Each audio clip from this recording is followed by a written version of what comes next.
Friends, I am Sanjay Upadhyay and I welcome you to Avon talks. दोस्तों, अगर मैं आपसे पूछूं कि इंडिया अपने टोटल इंपोर्ट में सबसे ज़्यादा कौन सी चीज़ इंपोर्ट करता है, तो शायद आपको जवाब जानते हुए भी आप नहीं बता पाओगे। So without wasting any time मैं आपको बताता हूँ कि इंडिया क्रूड ऑयल यानी कच्चा तेल सबसे ज़्यादा इंपोर्ट करता है, जिसकी कीमत लगभग $60 बिलियन हर साल होती है। दोस्तों, इंटरनेशनल मार्केट में क्रूड ऑयल की कीमत बहुत कम होती है, फिर भी इंडिया में आने तक और पेट्रोल पंप पर रिटेल में पेट्रोल और डीजल बिकने तक इसकी कीमत बहुत ज़्यादा बढ़ जाती है। तो इस वीडियो में हम देखेंगे कि क्रूड ऑयल की कीमत कैसे हर लेवल पर कितना कितना टैक्स लगता है और माइनिंग यानी उसके खदान से लेके पेट्रोल पंप पर बिकने तक क्या क्या प्रक्रिया इस क्रूड ऑयल पर होती है और टोटल मिला के कितना उस पर टैक्स लगता है। इससे पहले मैं आपको बता दूं कि क्रूड ऑयल ये प्रति बैरल के हिसाब से इसके रेट फाइनल किए जाते हैं और एक बैरल में 159 यानी 159 लीटर तेल होता है। तो बने रहिए हमारे साथ, और अगर आपको ये वीडियो पसंद आता है तो कृपया करके इसे लाइक, सब्सक्राइब और शेयर जरूर कीजिए। दोस्तों, इस प्रक्रिया को आसान और समझने लायक बनाने के लिए मैं इसे 6 स्टेजेस में आपको एक्सप्लेन करूंगा। इससे पहले आपको बता दूं कि भारत अपने कुल इंपोर्ट में सबसे ज्यादा इंपोर्ट सऊदी अरब कंट्री से करता है। सऊदी अरब में बहुत सारे तेल के खदान हैं और वहां से ही वो पूरे विश्व भर में क्रूड ऑयल एक्सपोर्ट करते हैं।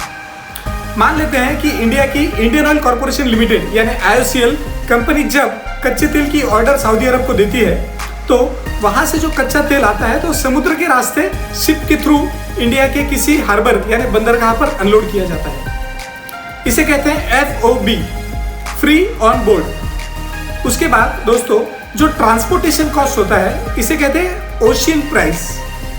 जब ये तेल जब भारत के बंदरगाह पर पहुंच जाता है तो इसकी कॉस्टिंग होती है free on board plus ocean price. अभी हम देखते हैं स्टेज 2।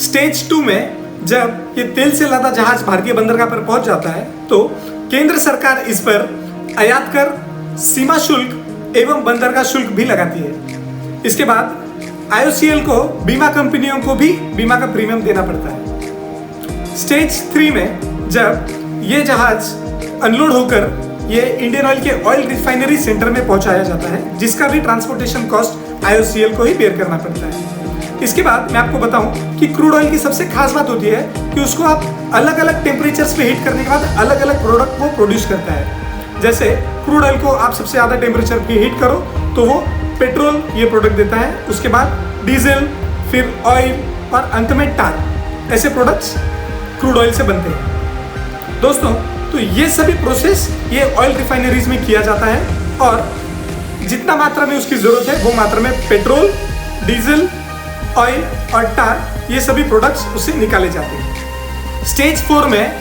IOCL इस रिफाइंड ऑयल यानी पेट्रोल, डीजल और ऑयल को अपने अपने रिटेल आउटलेट्स में पहुंचाती है। रिटेल आउटलेट्स यानी पेट्रोल पंप्स, और इसका जो भी ट्रांसपोर्टेशन कॉस्ट है ये भी IOCL ही बेयर करती है। स्टेज 5 में जब ये प्रोडक्ट्स अपने अपने पेट्रोल पंप पर पहुंच जाते हैं, उसके बाद सेंट्रल गवर्नमेंट इस पर एक्साइज ड्यूटी लगाती है और स्टेट गवर्नमेंट इस पर VAT यानी वैल्यू एडेड टैक्स ये कर लगाती है। और दोस्तों, अलग अलग राज्य अलग अलग वैट अपने अपने पेट्रोल पंप्स पर लगाती है। इसी वजह से अलग अलग राज्यों में पेट्रोल और डीजल की कीमत अलग अलग होती है। अगर हम गोवा राज्य में देखें तो गोवा में पेट्रोल और डीजल ये कंप्लीटली टैक्स फ्री है। इसी वजह से पूरे भारत में सबसे सस्ता पेट्रोल और डीजल ये गोवा में ही मिलता है। और दोस्तों, यही वो स्टेज है जहां पर पेट्रोल कंपनीज अपना प्रॉफिट इसमें ऐड करते हैं, यानी एक्साइज ड्यूटी, वैट एवं प्रॉफिट ऑफ कंपनीज। दोस्तों, स्टेज 6 यानी जब आम आदमी यानी कस्टमर जब इस पेट्रोल पंप पर पहुंचकर अपने अपने गाड़ियों में 2 व्हीलर या 4 व्हीलर में पेट्रोल और डीजल भरवाते हैं। दोस्तों, अगर हम पर लीटर पेट्रोल या डीजल की प्राइस देखें तो इसमें से 48%, सिर्फ 48% ही इसकी बेस वैल्यू होती है। इसके बाद 35% ये एक्साइज ड्यूटी, 15% ये वैल्यू एडेड टैक्स और 2% ये कस्टम ड्यूटी पेट्रोल और डीजल पर लगाई जाती है।